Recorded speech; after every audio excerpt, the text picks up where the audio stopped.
Dating pwesto ng Puto Stall sa Calasiao, Pangasinan, inaayos na ng DPWH para gawing sidewalk.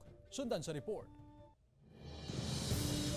Inaayos na ng DPWH ang pathway sa dating pwesto ng mga puto vendor sa Calasiao, Pangasinan. Gagawin itong sidewalk at lalagyan ng railings. Maglalagay rin daw ng ilaw sa daan na maaaring gamitin ng mga pedestrian, lalo na ang mga learner. Okay sa amin yun kasi kaligtasan ng mga bata yun eh.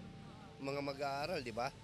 Okay yun, maganda yun. Matatanda ang inalis ang puto stall sa lugar dahil sa mahigpit na implementasyon noon ng road clearing operations. Inilipat at nakapwesto na ngayon ang mga puto vendor sa palibot ng plaza. Alisin din po namin yung dalawang Nara tree po doon, ma'am. Haba po na 121 linear meter po, ma'am. Nakipag-ugnayan na raw ang DPWH sa DNR para maiproseso ang cutting permit. Inaasahan na matatapos ang proyekto sa susunod na linggo. Target date po namin, ma'am, ay March 18 po, ma'am, 2024. Kasama si Ron Alister Tanyedo, Joan Punsoy, One North Central Luzon.